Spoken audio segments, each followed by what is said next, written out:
Sahabat pecinta anggrek, selamat siang. Ada beberapa koleksi baru dalam anggrek saya. Kalau di sini namanya ini anggrek apa ya? Saya tidak tahu namanya, ID-nya. Tapi kalau saudara tahu bisa komen ini ID-nya apa. Ya, dalam beberapa koleksi anggrek saya ada yang gagal kenop. Nah, seperti ini gagal kenop, dan juga ini juga gagal kenop. Saya mempelajari ada beberapa hal yang membuat anggrek kita gagal kenop. Yang pertama adalah karena perubahan suhu. Ya, mungkin bisa saja suhu dari nursery dengan suhu di tempat kita setelah anggrek kita pindahkan ke tempat kita itu berbeda. Jadi dia bisa gagal kenop karena perbedaan suhu antara nursery dengan di tempat kita. Yang kedua, dia bisa gagal kenop seperti ini mungkin karena stres dalam perjalanan, ya. Di dalam biasanya kan kalau kita beli anggrek itu dibungkus, ya. Jadi mungkin ada rasa panas di bungkus itu atau dibawa di perjalanan, ya. Goyang-goyang, ya, stres. Jadi bukan hanya manusia saja yang stres, anggrek juga bisa stres dalam perjalanan pengiriman. Dia bisa juga gagal kenop. Yang ketiga juga mungkin karena hama dalam lingkungan kita menanamnya, mungkin ada serangga atau lalat buah dan lain sebagainya. Banyak ya serangga-serangga yang bisa merusak kenop di dalam anggrek kita, sehingga dia bisa gagal kenop oleh karena bakteri ataupun serangga. Itu sebabnya ketika anggrek kita dalam keadaan berbunga atau dalam keadaan mau memunculkan kenop dan kenop sudah mulai kelihatan, ya, kita bisa menyemprot secara spray bakterisida dan insektisida. Biasanya saya membuat bakterisida atau insektisida secara alami, yaitu saya memakai bawang putih, ya, bawang putih 5 siung dengan selembar daripada yaitu lidah buaya. Dan bawang putih itu saya iris tipis-tipis, lalu lidah buaya juga saya cacah tipis-tipis, lalu saya remas-remas. Setelah itu saya rendam dengan air, ya, 1 liter. Saya taruh di dalam wadah, saya masukkan ke kulkas.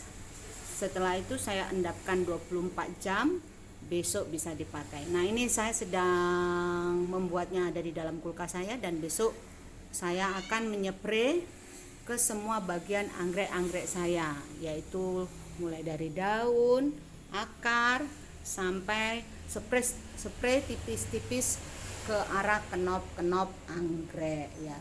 Mudah-mudahan besok saya ingat, ya, untuk mempraktekkan atau membuat video bagaimana cara menyepray bakterisida alami kepada anggrek-anggrek saya ini.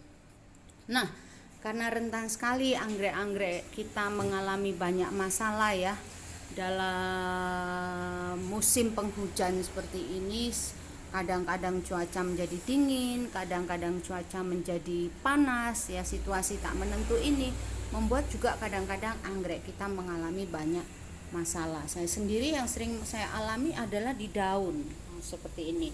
Saya lebih baik mengorbankan daun daripada, walaupun terlihat tidak indah, tetapi kalau saya melihat ada daun-daun yang mulai terserang hama, yaitu spider apa ya namanya itu, ya, laba-laba kecil itu sering kali di belakang ini, ya, di belakang daun, dan mulai juga di atas daun seperti itu. Nah, hewan-hewan seperti itu merusak daun-daun anggrek kita. Jadi saya lebih baik mengcutting ya, dan mengolesi setiap dari hasil sayatan itu dengan memberikan Rivanol dan juga fungisida. Saya dalam perawatan tanaman hias saya sangat meminimalkan memakai fungisida karena saya memiliki hewan-hewan peliharaan ya, kucing. Saya takut nanti mereka ada yang jatuh ke lantai lalu mereka dilat ya atau seperti apa. Jadi dalam penyemprotan atau dalam pemberian fungisida saya sangat meminimalkan. Saya lebih memakai bahan-bahan alami seperti yang saya katakan tadi untuk bakterisida dan insektisida. Dan fungisida saya hanya pakai ketika daun-daun anggrek saya mengalami masalah seperti ini. Sampai sekarang sih saya dapat merasakan bahwa anggrek-anggrek ini sudah hampir lama ya. Saya beli, ada beberapa juga anggrek yang saya rawat sendiri. Nah, ini anggrek yang saya rawat sendiri ya, dan dia bisa mekar. Tetapi kalau yang ini saya beli, memang udah baru beli ya. Ada beberapa anggrek yang memang rawatan saya sendiri.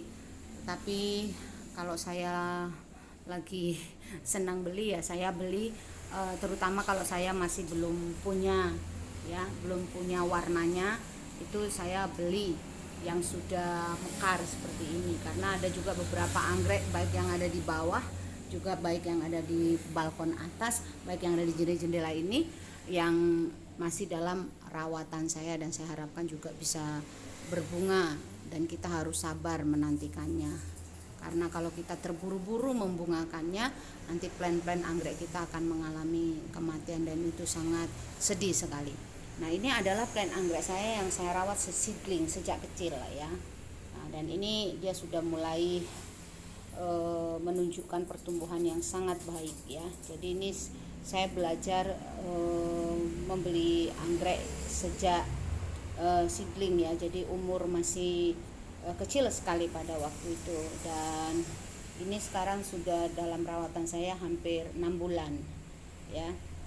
Saya harapkan dia setelah 1 tahun saya rawat bisa menghasilkan bunga. Saya juga belajar menanam anggrek mulai dari seedling ya, seperti ini anggrek dendrobium saya ini seedling ya, dan saya melihat ada pertumbuhan yang bagus. Dengan demikian daunnya juga bertambah besar. Dengan demikian terasah kemampuan kita atau ketelatenan dan kesabaran kita dalam merawat anggrek. Tetapi kalau kita memang lagi kepingin melihat bunganya anggrek, ya kita beli aja yang berbunga. Nah, kalau ada anggrek-anggrek yang sakit seperti ini ya kita rawat aja. Nah, seperti ini saya rawat dan dia sudah memunculkan akar ya, dan memunculkan daunnya. Jadi dalam merawat anggrek itu sendiri kita itu harus sabar. Rasanya ya selalu kita kepingin anggrek-anggrek kita menghasilkan bunga. Nah, kalau ingin menghasilkan bunga, beli aja yang sudah berbunga.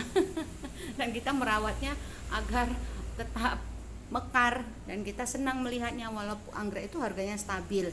Jadi tidak seperti tanaman hias lainnya seperti anthurium ataupun aglonema atau keladi. Mereka bisa naik, bisa turun juga. Tapi kalau anggrek, mulai dari saya mencintai anggrek, harganya tetap stabil. Kalau di Kota Malang, harganya berkisar antara 120 sampai 150 saja. Ya, mudah-mudahan plant anggrek kita tetap sehat, dan saya doakan saudara yang sudah subscribe tetap sehat dan tetap semangat dalam merawat plant-plant anggrek, dan tetap kita menjadi saudara walaupun kita belum pernah bertemu, tetapi kita berbagi tips, berbagi kesenangan di dalam memelihara plant anggrek-anggrek kita. Terima kasih, Tuhan memberkati kita semua.